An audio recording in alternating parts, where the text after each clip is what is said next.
Welcome into the Locked On Knicks podcast. Gavin Shaw, Alex Wolf, and today we are joined by Ryan Harings of the Locked On Badgers podcast to discuss, you guessed it, Brad Davidson. No, we're talking Johnny Davis and his potential on the New York Knicks. And honestly, he made I think believers out of both of us, Gavin. We talk about a lot with Johnny Davis. How is he going to survive in the NBA?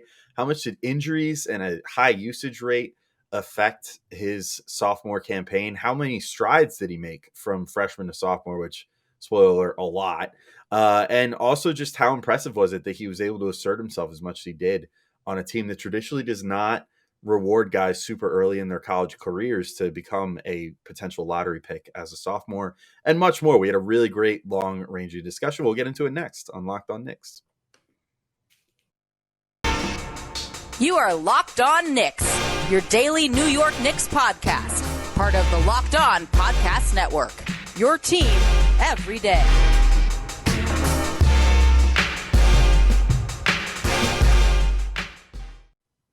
You are Locked On Knicks, and today's episode is brought to you by BetOnline. BetOnline has you covered with all the latest odds, news, and scores. BetOnline, where the game starts. And we wanted to thank you for making Locked On Knicks your first listen today and every day. If you didn't know yet, now you know we're on YouTube, and it's cool. You don't just get to see me and Alex. You'll get to see a whole bunch of guests covering the NBA draft. So you want to see some new faces, you want to see our faces, certainly go check us out on YouTube. But hey, who's talking to you? I'm Gavin Shaw, a play-by-play broadcaster. Just wrapped up my spring season. Alex, already thinking about broadcasting some football in the fall, but much more relevant to your interest. He is Alex Wolf, editor-in-chief of the greatest Knicks website in the whole wide world, The Strickland, and you can check them out on social media at thestrick.land. Alex, I don't see any reason to delay because this was a fantastic conversation, so let's get right into it with Ryan, the host, of course, of Locked On Badgers, to discuss everything Johnny Davis. All right, as promised, we are joined by the host of the Locked On Badgers podcast, Ryan Harings. Ryan, thank you so much for joining us. We were kidding around before I asked you to do this, maybe like a couple hours before you came on. You said, always ready to talk Johnny Davis. And that's the feeling I get whenever we hear from him. It seems like the draft community loves him, the analysts love him, and people who followed him in college just love the guy. Yeah, I like I said before the show, I could talk about him all day, anytime. So I'm thrilled that you guys hit me up on this. I'm excited to do it. All right, sweet. Let's start off from the beginning. What did you think of him when Wisconsin was recruiting him? Yeah, so really interesting in-state prospect. He has a twin brother, Jordan Davis, and they kind of became a package deal where Wisconsin had to offer one really to get the other. If they hadn't offered Jordan Davis, who was a good player but not up to that caliber, Johnny probably would have left the state and pursued bigger offers. So he was a high three-star prospect, but it was pretty well understood in state that this is a very special talent. And there's a reason Wisconsin was all over him from the jump. So it was a big battle that wasn't a five-star guy, if that makes sense. Yeah, for sure. I mean, so it makes things all the more interesting, right? Like we've talked about this with some draft people that we've brought on, in the sense of, this is sort of a very sophomore dominated draft class in general. It's not just Johnny. There's also, Benedict Mathurin, who's a sophomore. Jaden Ivey is a sophomore, like towards the top of the draft. He's getting, top 3-4 buzz now. There's a lot of guys that really kind of flashed their second year.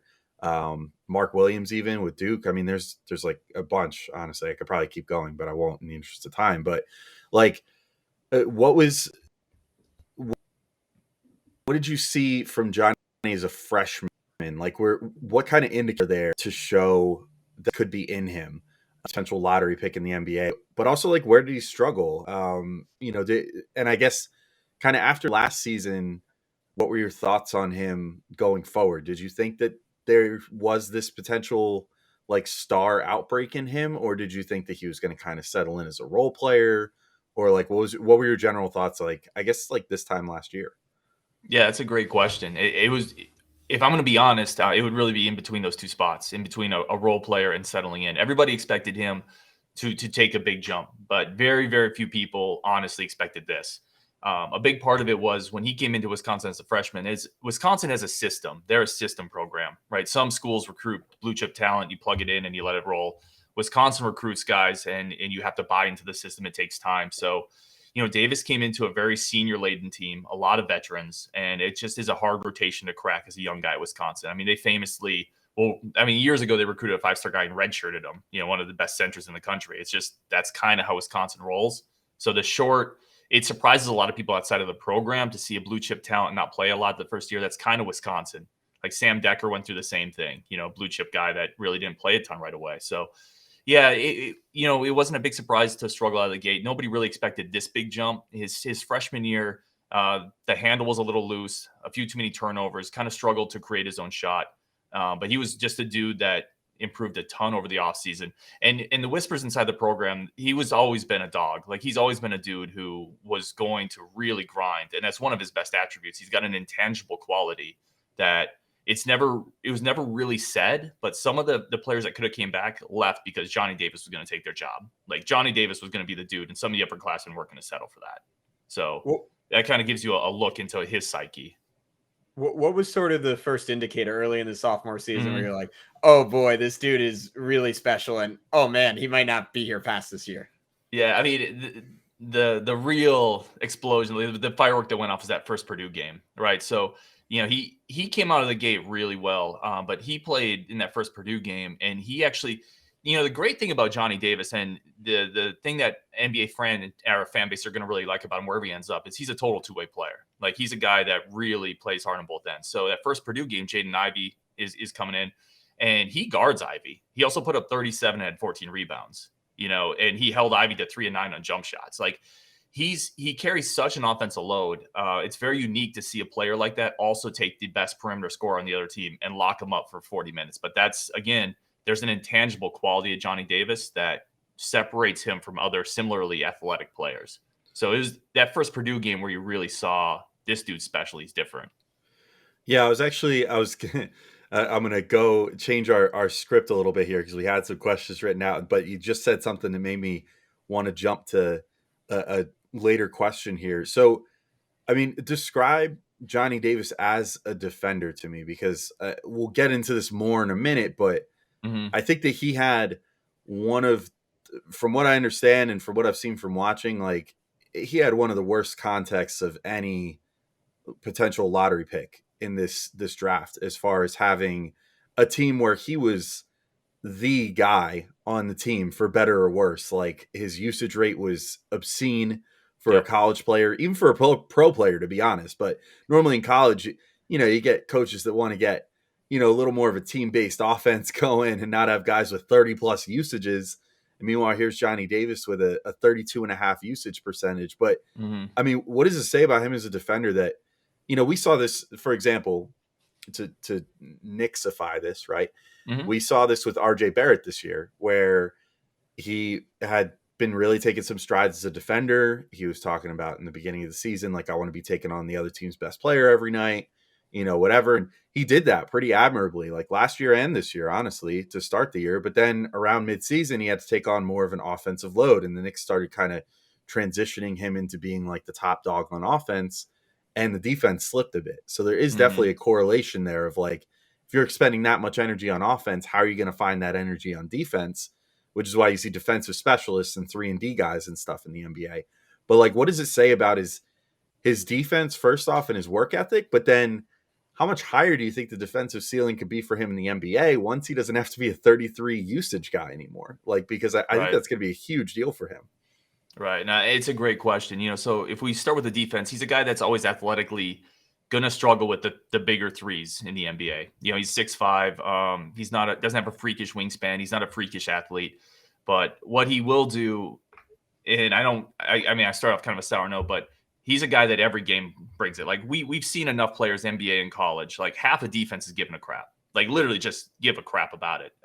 Johnny Davis really plays hard both ends. Carries, like you said, a massive offensive workload, second biggest usage rate in the Big Ten, and still guarding the best wing defenders or wing players on the other side. He can definitely guard ones and twos. He's physical. He's stronger than he looks. He's definitely somebody who will get in somebody's face, not back down. He can handle guards in the post. Really, really intelligent basketball player. Like, definitely understands the game as a good IQ. Struggles a little bit off ball. You can tell it's just not something that's quite there yet, but he has the IQ and the intangibles, the work ethic to make up for it. Better on ball defender than an off ball guy right now. He's going to struggle. Like I said, I don't think in a lot of lineups you're going to want him guarding threes a ton. But in the playoffs, some of that stuff downsizes, right? And he can go 1 through 3 against certain lineups for sure. But, he's a guy that is a high floor player, and he's never going to be a negative defensively, is what I would say. All right, we're going to be back with Ryan in just a sec to discuss how Johnny Davis's numbers might not be as good as they should have been due to a variety of factors out of his control, and why in the NBA he might actually be an even more efficient and perhaps better overall player than he was in college. But first, I have to tell you guys how to avoid something really terrible. Do you know why free trials renew without your consent? It's a business scam out to get you. Don't let greedy corporations pocket your money. Download Truebill to take control of your subscriptions. Truebill is the new app that helps you identify and stop paying for subscriptions you don't need, want, or simply forgot about. On average, people save up to $720 a year with Truebill because companies make subscriptions hard to cancel. Truebill makes it incredibly simple. Just link your accounts and Truebill will cancel your unwanted subscriptions in just one tap. And your Truebill concierge is there whenever you need them to cancel unwanted subscriptions so you don't have to. Truebill has over 2 million users and helps save them over $100 million. Like Matthew B., who says, in a matter of seconds, I saved $660 for the year on my DirecTV bill, saved $120 for the year on my SiriusXM bill, and $840 a year on my car insurance. So don't fall for subscription scams. Start canceling today at Truebill.com/LockedOnNBA. Go right now, Truebill.com/LockedOnNBA. It could save you thousands a year.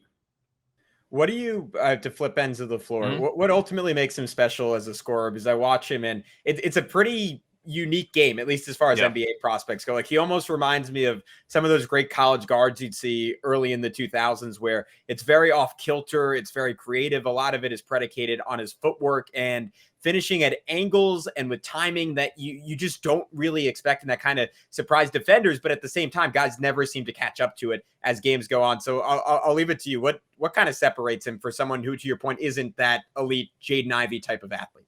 Yeah, no, absolutely. I honestly, and I don't mean this lightly, but he's got a lot of Devin Booker type nuance to his game. There's a lot of tools in the toolbox for a young player. The footwork's incredible. He can get tough shots off mid-range. He goes baseline. He has a little fake spin. A lot of just nuance. Go left or right, pull up at the elbow. And he's a guy who he's a sneaky playmaker. He was surrounded by a team that couldn't hit a shot. And as the season wore on, people just started blitzing him. Every pick and roll, they would send 2 bodies, and he makes a lot of right plays. Again, similar to Devin Booker in a way where Devin Booker's not a point guard, obviously, and neither is Johnny Davis, but he can be a secondary playmaker in a way where he makes right passes. He can find people in the corner. So when you talk about his offensive game, it's a lot of old school. And again, I think if you look at his game and some of what Devin Booker's been able to do, I really think that's the high level comp. I mean, he's not Booker. Booker was just a first team All-NBA guy. But he's got that type of game, with the ability to hunt a shot against any type of matchup. And it just makes him unique among college players that have really become either, the 3 or get to the rim. Davis has a lot more nuance in that. So you bring up threes. That's where I want to go next.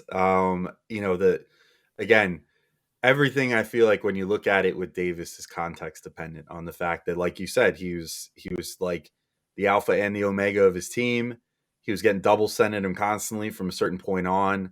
I'll get to it in a minute, but he also had like an injury that sort of hobbled him a bit down the stretch, which really killed some of his numbers in many ways. But he shot 30.6% from 3 for the season on the overall, which, I think he shot almost 4 attempts per game. So it's not like a small sample size.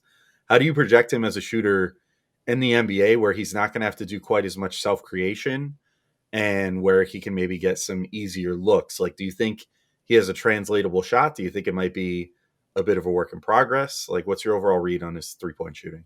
Yeah, that's really the big fly in the ointment for everybody, and it's a legitimate concern. I think the percentage goes up when he starts getting easier shots. That's kind of an easy take on it, and a lazy take on it. But I think sometimes the easy take's also kind of the true one. A lot of his shots are end of shot clock. It's coming off a screen. It's moving. It's basically, and it's not just sometimes it's always dealing with the other team's best defender. It's shooting over 6'8" wings at Rutgers that they have an abundance of, for example. So, some of it, I think the percentages just go up. He's going to get better looks. He's going to be in the corner on catch and shoot. Now, where he's not real good yet, and where I don't know if he's going to ever get to the point where he's a really good NBA shooter coming off the move for a three or pulling up in transition. That's a unique skill set that a lot of NBA shooters don't have. I don't know if he's ever going to be that type of shooter. I think the percentages will sit in the mid 30s when he starts getting easier looks, though. And that, coupled with the mid-range game, the ability to get to the free throw line, I think it's going to make him a good enough shooter to be a really good offensive player. But I don't think it's ever going to be an elite skill for him. Yeah, I'll throw this out. Over the first 16 games of the year, he was just under 39% from three. Last 12 games of the year, I think, let me see, I got the stat right here. He was something like, 22% from three. So obviously that ankle injury, maybe just fatigue, to your point, constantly going against those double teams impacted him. But I think I know we mentioned over and over again, but I'll reiterate it one more time. You just watch some clips of him. And I saw someone tweeted out this clip. It was like, how is this guy going to get to the rim in the NBA? And it's him like dribbling, and then a second defender comes over to the right and he spins back and he goes towards the left, and then a second defender comes over that way and strips him. I'm like, there's no world, and like even on the worst team in the NBA, there's not three guys locked in on him. But I'm curious how that context shaped his passing ability, because obviously he was such a big threat, and sometimes that could lead to guys putting up monster assist numbers. In the case of Davis, it led to only 2 assists per game. That being said, even if you're setting guys up for easy shots, you still need guys who can finish it. And I know they had a longtime Wisconsin legend, Brad Davidson, but my understanding is outside of him, there wasn't a whole lot of shooting, and especially at the big positions, there weren't really a lot of elite finishers there. Definitely correct me on that if I'm wrong. But what do you make of that passing ability? And to your point, in that secondary creation role where maybe it's RJ Barrett or an Emmanuel Quickly for the Knicks, driving into the lane, drawing 2 guys, kicking out to him, and his ability using that IQ to attack a scrambled defense and just make the next pass, make the next play. Yeah, so a big part of that, and you hit the nail on the head, is, and I certainly am not going to make every excuse in the book for Johnny Davis either, but, there was nobody on the team that shot over 34%. So he was passing out to guys shooting 27%. None of the bigs were finishers. And it really just became, sometimes the best offense was a bad Johnny Davis shot, and then you hope for an offensive rebound. So, like some of the assist numbers, he actually makes some really creative passes and some really good decisions coming off the pick and roll. He'll find guys in the corner. He'll make that quick hockey assist pass where he'll get it, ping it around. And there was no shot creation around him at all, which killed the spacing. But it also just, some of the stuff that he set people up. I mean, he spoon fed some people, because at that point, especially later in the season, again, teams were just blitzing him, which makes sense. I'm surprised it took that long, quite frankly. So teams were blitzing him, and there's only so many times you can hit Brad Davidson or Tyler Wall. You guys don't know that name. He started off the season, I think, 1 for 19 from 3. So there's only so many times you can hit that dude in the corner before you just kind of start driving into 2 people and pulling up from 15. So I really do think the secondary playmaking is one of his most underrated skill sets. He's not going to be a point guard for sure, but as a secondary guy, I think he's going to surprise people. Yeah, I think in many ways, if the Knicks decide to go with him and they feel like he's, going to be able to have the creation level that they want and everything else, I think that he would fit pretty perfectly with what they're trying to build right now. If Emmanuel Quickly is going to be your starting point guard, and RJ Barrett is going to be a guy that's going to have the ball in his hands a lot, like I think a guy like Johnny could be really useful. Looking just beyond the raw assist numbers, he had a 14.8 assist percentage, which, again, in a vacuum, not a great number, but given that that's a 32% usage, 15% assist percentage, but also like the fact that, like you said, nobody on the team shot better than 35% from 3, it pretty easy to make a case for him being like a pretty good passer, all things considered. And again, I agree, from what I've watched of him, I would never say this is a point guard. And I know that a lot of Knicks fans, are saying like, go up and get Ivy, he's a point guard. Sure. And I'm like, he's not either. I don't think he is either. He's a good guard. He's a good scoring guard, but maybe you don't need a point guard on this Knicks team. Maybe they do have a guy that they can start in Emmanuel Quickly, that you would just want another secondary guy that can sort of create for himself and have the wherewithal to kick out to others. All right, guys, we are going to come back with Ryan one final time to finish up talking Johnny Davis, and also his hottest take on one Big Ten prospect who you're potentially all overlooking. But before we get into that, I want to tell you how you guys can maybe bet on the draft and make some money yourself. If you've been listening to this podcast, it'll probably go pretty well for you. BetOnline.net is your number one source for all your betting stats and sports info. You can find all the latest sports developments, news, and odds, including this year's basketball championship matchup, the NHL hockey conference finals, Major League Baseball, and of course, all the latest fighting news from MMA and UFC to boxing.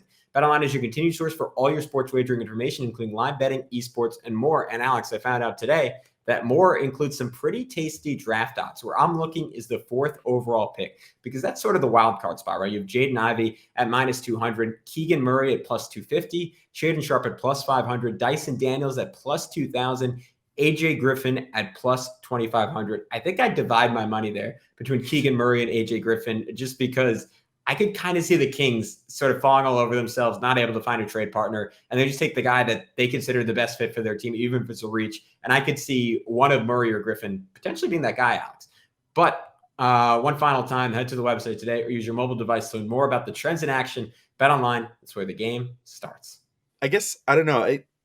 I'm not even quite sure where exactly to go with like final questions on him. One thing though that I will say, and this is a good opportunity to revisit that injury, right? And so down the stretch of the season, he was hurt on a flagrant foul, I believe during the Big Ten tournament, right? Right before it, actually. Yeah. Right before it. So yeah, so he was hurt on a flagrant foul, had an ankle injury apparently, but then was able to come right back, but seemed not quite right from what I understand. And a lot of his numbers really dipped down the stretch as a result. Wisconsin ends up getting knocked out early in the NCAA tournament, which I think rightly or wrongly, I talk about this a lot when we talk with draft people and stuff. Like, I think that does have a pretty outsized effect on some of these guys, and their perception is like, well, how far did you get in the tournament? Like Ty Washington was talked about as a potential, lottery pick, and now might go in the 20s, and it's like, well, what changed between, March and the middle to end of April? And it's that his team got knocked out in a 15-2 matchup, and he looked terrible in it. And so I think that those sort of things affect perception. So like, I guess what I'm overall getting at, how much do you think the injury affected him down the stretch of the season? Do you think that he has, you've already mentioned he's not going to be the best athlete on the floor in the NBA, but do you think that he has NBA caliber athleticism in the sense that he'll have a good enough first step to get around guys, and especially with a better context around him where he's not having to try to split double teams and stuff all the time? Will he be a little better at, in that secondary role, getting a kick out, getting an opportunity to attack a closeout or something? Will that make all the difference for him as far as being able to utilize what he can athleticism wise in the NBA? Yeah, I mean, it's a great question, and I don't know if we have the full answer to that yet. I'll start with the injury, because you mentioned how much did that impact him. The injury killed him. It was like a light switch. And you can look at the shooting numbers, you can look at the offense, but it kind of also speaks to the dude that Johnny Davis. He shouldn't have played in the Big Ten tournament. Wisconsin was a regular season champion. They were going to have a great seed no matter what. The fact that he was in the Big Ten tournament playing in a game he didn't need to play on a bad ankle with a potential lottery future in front of him. Again, it's just, that's the kind of dude he is. He's a total intangible guy, which allows everything else to play up. Now, the athleticism thing's interesting. Again, I'm going to go back to this comp, and I don't mean to beat the dead horse on this, but if you watch like early Booker with Kentucky. Now, Booker with Kentucky came out and he was shooting like 39%. But again, he was shooting 39% because they could throw the ball into Karl Anthony Towns and Trey Lyles, and he had 7 NBAers on that team. So all he got was wide open threes. But if you watch his ability to get in the paint, to drive, to score, him and Davis have incredibly similar ways that they carry themselves athletically. The fluidity to their game. They're just kind of understated athletes, and they have a quicker first step than people realize. So I think Davis is going to play just fine athletically at the NBA level. He's actually great in transition, which again is similar to Booker. Even though he doesn't seem like a high flyer in transition, he's incredibly good, incredibly tough to get off his driving angles. So I think the athleticism will play just fine, because it's going to pair with his intangible just give a crap, for lack of a better word. Like, he just gives a crap. And I could use the other word there, but we're going to keep it. It matters to him, Yeah. So the athleticism pairs with that, and it pairs with his physicality and his toughness. And I don't think it's going to be an impediment. It's certainly not going to be a strength in the way Jaden Ivey can just go and elevate over somebody. But his athleticism is going to play up enough to allow everything else he brings to the table to be a pretty good player. I think the floor is sky high on Davis. I think that's, when you look at Davis, you're looking at a guy who's a big time high floor player. No matter what, I would be stunned if, barring injury, which you can never predict, I'd be stunned if he wasn't a high level rotation player, a really good role player. I think he has enough intangible qualities and offensive skill to have a bit of a higher ceiling than that as well, though. Yeah, I think, I mean, this is a trap that everyone falls into, but when we talk about athleticism, everyone thinks like kind of what Shaden Sharp has, the run and jump athleticism. But as a long time suffering Knicks and Suns fan, I've watched a lot of Booker, and where he kills people, he's just strong, like really, really strong for the position. And his ability to start and stop and really elevate on his jumper is pretty insane. And with Johnny Davis, I see a lot of that same skill set in terms of his de-acceleration and his ability to find like weird angles and good instincts and all that stuff. I mean, that's athleticism too. It's not just all basketball IQ, but I guess where I want to finish up, and you were just touching on this, what do you think his ceiling ultimately is as an NBA player? Because to me, he has to have an elite handle if he's going to be an all-star in the NBA because of that lack of aforementioned run and jump athleticism. And I didn't watch enough of him to gauge if that's plausible, but I think that could be the great separator for him. And that can give him the access to use those great instincts around the basket and that great footwork around the basket. Yeah, that's a great question. I mean, ceiling's a little tricky, obviously, because what's his 1%? His 1% ceiling is an all-star player, but his realistic ceiling, I think it makes more sense to talk about. I think his realistic ceiling is really more of like a third scorer on a good team, which is super valuable. A third scorer is a two-way guy, right? So we talked about RJ earlier in the show, who for you guys evolved into a 20-point scorer. Well, you don't want that dude guarding Booker, for example, guarding the better wings. So this is a guy, I think, just talking about the Knicks fit, he could be that secondary scorer, that secondary playmaker, but also taking the best offensive player on the other side and saving RJ, some of that wear and tear. So I really think that's his realistic ceiling, to be a good second, third option, but a guy who also defensively, is an impactful, above average, combo two-way wing, that kind of thing. I mean, he's not going to be an elite defender, but a very good defensive wing that can score and be a bit of a secondary playmaker. The other thing we didn't touch on, and again, I could talk Johnny Davis for hours, so I'm sorry. No, that's great. But this is a guy who led the Big Ten in defensive rebounding, like as a guard. He averaged over 8 a game as a guard. And that's just so unusual. But it all goes back to, there's certain players, and you and I the three of us could rattle off a bunch of them, but there's certain players who their output outweighs, they're kind of the package that they should have. Look at Steph the other night, 10 rebounds, right? That's it. Right. And that's not unusual for him. Like, we've seen those games from Steph before. And it's just certain players that, through just sheer willpower, intangibles, whatever it is, like Davis has that X factor. No matter what else happens, if he never develops a shot, he never tightens the handle, he's always going to be a dude who gives you 4 rebounds, a couple steals, takes 2 charges, takes the other best player, runs hard every single possession. Great locker room guy, so all those little things that a lot of guys aren't coming into programs, aren't coming into cultures with, you're never going to have to worry about that with Johnny Davis. So that's why I say he's a really high floor guy. Yeah, that definitely will resonate with Knicks brass, I think, because that is something that they've definitely prioritized, in the sense of, if you look at the guys that have been drafted by this current regime, you have Emmanuel Quickly, who another guy sneakily was getting some triple doubles down the stretch of this season. Like, despite being kind of a lithe guard, he has a good sense of timing and a good sense of hustle to get to the right place for a rebound and start the break and that sort of thing.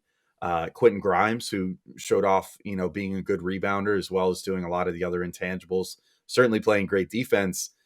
I think the thing that you said that resonates with me the most about Davis is the like primary or secondary defending that he could offer, in the sense of having another really good defensive guard to pair with quickly, because some of the best minutes that the Knicks saw this year, despite whatever limitations he had as a rookie on offense, were the defensive possessions with Emmanuel Quickly and Deuce McBride out there together. That was not even just on the Knicks, that was one of the most potent two-man lineups in the NBA, because of their impact on defense. I mean, we saw certain games get down the stretch, and, granted, competition level, whatever, the home stretch of the NBA season, a lot of teams are tanking, a lot of teams are resting guys, whatever. But like, we saw whole big comebacks swung on that defensive intensity. And if we could go from starting this year with like Kemba Walker and Evan Fournier back there, to then, maybe eventually in a future world ending up with Emmanuel Quickley and Johnny Davis and RJ Barrett is sort of your third tier defender out there. I think that's a great situation to be in. That's pretty scary. Yeah. Yeah. Like that's a really good defensive backcourt because I think Quickley has shown a great ability to play off the energy of a like for lack of a better term, like a gnat of a guard that really is just going to be like up in everybody's face all the time, defending his butt off, getting over screens, everything else. Like Quickly feeds off that. RJ feeds off that. I think that would be a really good fit for the Knicks. But yeah, you certainly did a really good job. I can't speak for Gavin as well, but I think you did a really good job for me in getting me super excited about Johnny Davis on the show. No, I appreciate you guys having me on. Sorry, I wanted to flip it back to you guys really quick. Who do you want? Like who's your? Do you have a favorite at 11? You guys are picking 11, right? Yeah. So we've got. It was funny because we did our locked on mock draft and we had the choice between Johnny Davis and Dyson Daniels. And Alex is a big Dyson Daniels guy, and he's converted me to some extent. I'm really into Malachi Branham as well. And Davis, I was honestly just from like a lack of knowledge, I was a little slower to come around on, but after this podcast, I don't know. You've kind of convinced me where I'd be pretty thrilled with any of the three of them. Alex, are you still Team Dyson, or was this enough for you?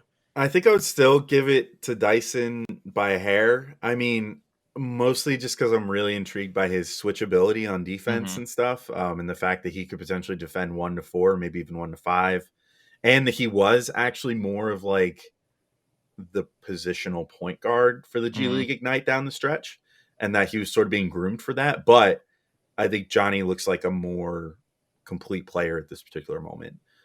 So if the Knicks want someone who's going to be more of an instant contributor, which has definitely been their type so far, I would not be surprised at all if they were faced with the same decision that we were, if they would go with like a Johnny Davis over a Dyson Daniels and just say like, let's take a guy that projects to be like a 15-5-5 guy and just see what happens, Right.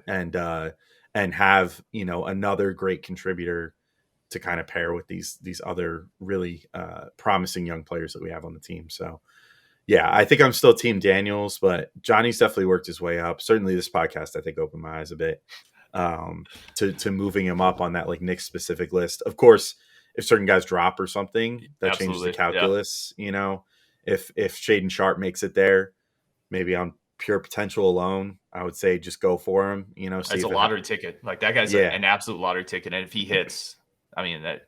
Yeah, those are all three good options too. Like Malachi, I like a lot. Like he's a very intriguing guy. You guys are gonna have a ton of really interesting options, especially at the wing spots when you guys roll around. Yeah, I'm coming around on Jalen Duren a little bit too. Yeah, Ryan, actually, I have one last thing for you, and maybe it's Malachi, maybe it's someone else. Do you have any hot takes on any other Big Ten prospects? Any like Jaden Ivey slander you want to put out there, or anyone else like really standing out to you just following Wisconsin, good or bad, the whole year? Or you look at their draft position, you're like, I don't think that's quite right based on what I saw. Yeah, it's really interesting. Like, so I love Ivy straight up. Like, I think Ivy's a star. I love his game. Keegan Murray, Iowa is really interesting to me. I think he's another really high floor player, a guy that's going to make a team better, not necessarily superstar ceiling. EJ Liddell is a guy that I was talking to Rafael Barlow, the Locked On guy. And he was saying, he's great. Barlow's great. We were talking about EJ a little bit, and he kind of convinced me a little bit on EJ, and just is in terms of a guy who is going to be overlooked because of his size, that kind of stuff. But the guy could easily carve out a really productive long career because of his feel for the game. So, I mean, I guess if I had one hot take, it would be that that EJ Liddell is probably going to outplay his draft position wherever he ends up going. Guys that just have a great feel for the game can score.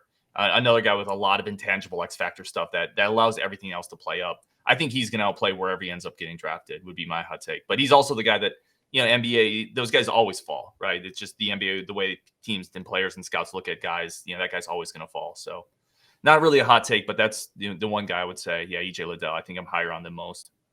Well, all in all, lottery and otherwise, seems like it's going to be a pretty big draft year for the Big Ten with potentially 4, maybe 5, they could swing it, lottery picks happening here. I mean, it should be a pretty exciting night for all fans of Big Ten basketball. But Ryan, I think this is a good point to wrap up this show.